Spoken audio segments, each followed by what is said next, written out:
नमस्कार, स्वागत है आप सभी का। तो इस वीडियो में स्पेशली आपके लिए एक मैप लेकर आया हूं अशोक से जुड़ा हुआ, जो कि सेकंड चैप्टर का बहुत ही ज़्यादा इंपॉर्टेंट मैप है। और इस मैप में क्या होता है, अक्सर बच्चे बड़े कंफ्यूज रहते हैं क्योंकि अशोक के जो स्तंभ लेख हैं यानी अशोक के जितने भी अभिलेख हैं वो कौन सा कहाँ से मिला है, ये याद करने में बहुत बड़ी दिक्कत होती है। तो बिल्कुल सिंपली मैं आपको एक छोटी सी ट्रिक बता रहा हूँ, आप 2 लाइन याद कर लें बस और आपको ये सारे अभिलेख याद हो जाएंगे कि कौन सा कहाँ से मिला है। तो सबसे पहले देखते हैं कि स्तंभ लेख कहाँ कहाँ से मिले हैं। सबसे पहले आप ये लाइन बोले एक बार मेरे साथ साथ, सचिन टोपी में आंबी लाया। आंबी मतलब जो आम, कच्चे आम होते हैं उनको आंबी बोलते हैं। तो ये लाइन आप अपने दिमाग में बिठा लें कि सचिन टोपी में आंबी लाया। अब इससे देखो क्या क्या बना, सचिन से बना सांची, टोप से बना टोपरा, में से मेरठ, आंबी से बना कौशाम्बी।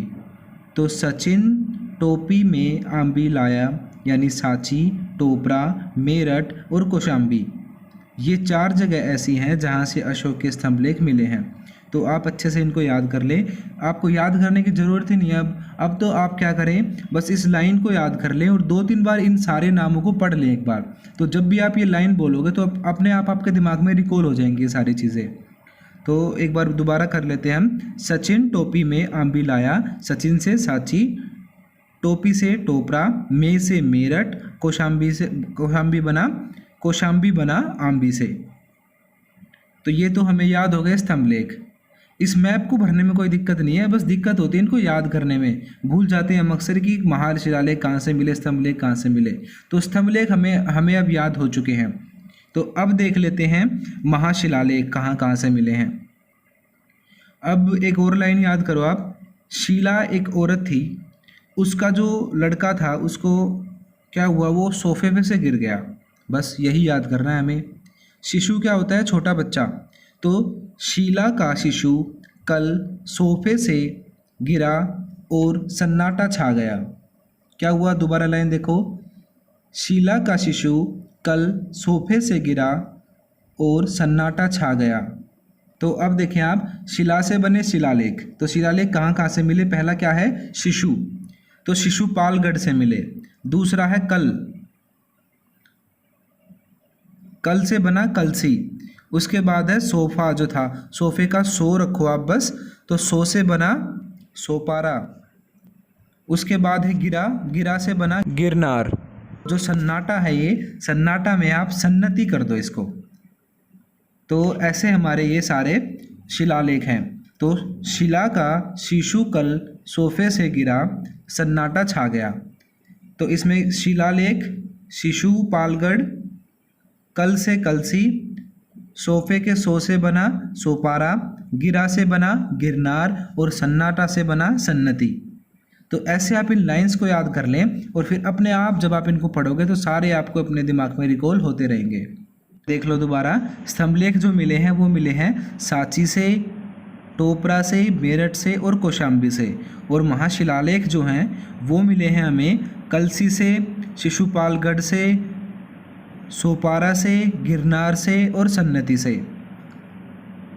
तो आप ये 2 लाइन याद कर लें बस अच्छे से और आपको ये पूरा मैप याद हो जाएगा। अब एक एक करके इनको हम भर लेते हैं कि कौन सा कहाँ पे है। तो सबसे पहले हम भरेंगे कलसी को। ये तो आपको अच्छे से एक बार मैप को देखना पड़ेगा। मेन चीज़ रहती है आपको याद करना कि शिलालेख कहाँ से मिला है और स्तंभलेख कहाँ से मिला है, क्योंकि एग्ज़ाम में आपको ये पॉइंट आउट किए हुए मिलते हैं क्वेश्चन पेपर में। तो आपको वहाँ पे बस ढूंढने होते हैं कि कौन सा कहाँ पे है। तो 2-3 बार भी आप इस मैप की प्रैक्टिस कर लोगे। पर कई बार क्या होता है, पेपर में क्वेश्चन दे देते हैं कि शिलालेख कहाँ कहाँ से मिले, उन जगह को चिन्हित करें। तो उस टाइम पे आपको ये सारे याद होने चाहिए कि शिलालेख जो मिले हैं वो शिशुपालगढ़ से और गिरनार से, सोपारा से, यहाँ से मिले हैं। और जो स्तंभ लेख मिले हैं वो कहाँ से मिले हैं, सांची से, टोपरा से, मेरठ से और कौशाम्बी से। तो एक एक करके अब इनको भर लेते हैं। सबसे पहले है कलसी। कलसी जो है बिल्कुल आप ऊपर देख सकते हो, जम्मू कश्मीर के पास है ये। तो आप इस कलसी को भरें। उसके बिल्कुल नीचे है टोपरा, टोपरा से साइड में है मेरठ और मेरठ से थोड़ा दूर चलकर है कौशाम्बी और फिर है पाटलिपुत्र। तो ये कौशाम्बी पाटलिपुत्र बिहार के आसपास है और टोपरा मेरठ जो है ये यूपी के आसपास है। अब जो बीच में पड़ता है, बीच में है हमारा मध्य प्रदेश। तो मध्य प्रदेश में है सांची। सांची में महात्मा बुद्ध का बहुत बड़ा स्तूप मिला है, तो सांची भी इम्पोर्टेंट स्थल है बौद्ध धर्म से। तो बीच वाला हुआ सांची। और जो गुजरात के मुंह पर है, बिल्कुल गै से ही गुजरात है, गै से ही गिरनार है, तो गिरनार कहाँ पे है? गुजरात में। उसके बाद ये गुजरात से बिल्कुल नीचे महाराष्ट्र की साइड है हमारा सोपारा।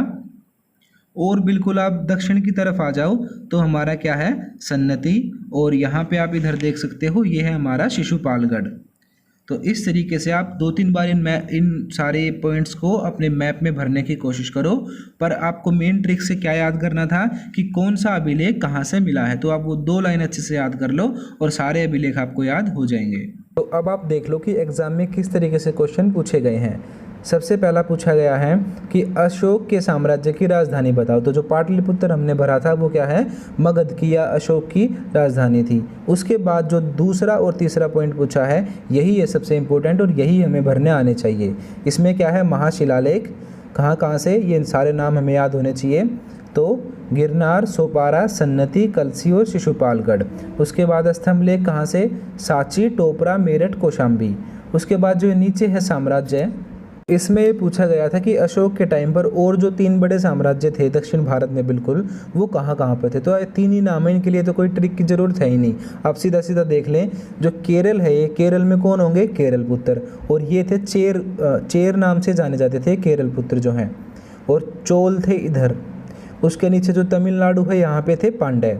तो चोल, चेर, पांड्य, ये 3 राज्य थे अशोक के टाइम पर। तो इस तरीके से एक ही मैप के अंदर आपको बहुत सारे क्वेश्चन पूछे गए हैं। और सबसे मेन था इसमें जो अशोक के अभिलेख हैं वो कहाँ कहाँ से मिले, हमें ये पता होना चाहिए। तो आप इनको एक बार 2-3 बार प्रैक्टिस कर लें। और नीचे ये तो 3 है, चोल, चेर और पांड्य। चेरों के लिए यहाँ पे केरल पुत्र लिखा गया है। तो इस तरीके से हमारा मैप कंप्लीट होता है। अगर आपको वीडियो अच्छी लगी है तो प्लीज़ हमारे चैनल को लाइक करें, कमेंट करें और इस वीडियो को अपने दोस्तों तक पहुंचाएं, क्योंकि 12th क्लास के लिए ये बहुत ही ज़्यादा इम्पोर्टेंट मैप है। और ना ही सिर्फ 12th के लिए, बल्कि आगे भी जब आप ग्रेजुएशन वगैरह करोगे तो उसमें भी ये अशोक और मौर्य साम्राज्य जो है ये तो आपके साथ हमेशा जुड़ा रहेगा और ये मैप आपकी हमेशा मदद करते रहेंगे। तो इसी के साथ धन्यवाद हमारे साथ जुड़ने के लिए।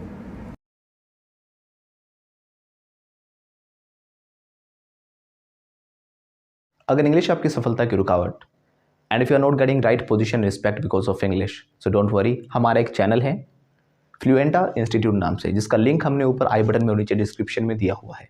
या फिर आप यूट्यूब पर फ्लुएंटा इंस्टीट्यूट FLUENTA INSTITUTE लिख कर भी सर्च कर सकते हो। हमारा चैनल आपके सामने आ जाएगा। इस चैनल पर हम आपको spoken English, IELTS, PT, TOEFL, personality development, life skill और मोटिवेशन से रिलेटेड वीडियोज़ देते हैं। और अगर आप हमारे कोर्सेज ज्वाइन करना चाहते हो तो ऊपर दिए गए नंबर पे हमारे काउंसलर्स को कॉल करें और कोर्सेज के बारे में अभी पता करें। लेकिन ध्यान रखना, जो ऊपर नंबर दिए गए हैं ये सिर्फ स्पोकन इंग्लिश डिपार्टमेंट में ही मिलेंगे। बाकी किसी इन्फॉर्मेशन के लिए या क्वेरी के लिए आप इन नंबर पे कॉल बिल्कुल मत करना, क्योंकि ये सिर्फ स्पोकन इंग्लिश रिलेटेड जो हमारा डिपार्टमेंट है वहीं पर आपकी बातें हो पाएंगी। और अगर आप चाहते हो सब्जेक्ट्स की PDF और कोई और इन्फॉर्मेशन, तो आप हमें इंस्टाग्राम पर फॉलो कर सकते हो, जो कि हमने नीचे डिस्क्रिप्शन में दिया हुआ है, या फिर आप सर्च करके भी हमें इंस्टाग्राम पे फॉलो कर सकते हो। हम जितने भी बाकी सोशल मीडिया प्लेटफॉर्म्स हैं हम सभी पर अवेलेबल हैं, आप उन पर भी हमें फॉलो कर सकते हैं। बाकी जो हमारे सब्जेक्ट्स हैं उनकी सभी की वीडियोस हमने प्लेलिस्ट में बिल्कुल सीक्वेंस में डाली हुई हैं। आप जो भी सब्जेक्ट पढ़ना चाहते हो उनकी जो वीडियोज़ हैं प्लेलिस्ट में से सीक्वेंस में ही देखें, जहाँ पर आपको पूरा का पूरा सिलेबस सीक्वेंस में मिल जाएगा। जैसे कि पॉलिटिकल साइंस है, हिस्ट्री है, सिविक्स है, सभी सब्जेक्ट्स हमने अलग अलग से दिए हुए हैं। तो जो हमारे चैनल है फ्लुएंटा इंस्टीट्यूट वो है स्पोकन इंग्लिश के लिए। बाकी अगर आप सभी सब्जेक्ट्स की जो वीडियोस देखना चाहते हो वो आपको इसी चैनल पर मिलेंगी, फ्लुएंटा फैमिली पर। और जो हमारे जितने भी सब्जेक्ट्स हैं उनकी जो वीडियोस हैं वो सारी प्लेलिस्ट में से सीक्वेंस में ही देखें। हमने सारी वीडियोस को अरेंज किया हुआ है प्रॉपरली प्लेलिस्ट के अंदर, जिनका लिंक भी हमने नीचे डिस्क्रिप्शन में दिया हुआ है। Thank you.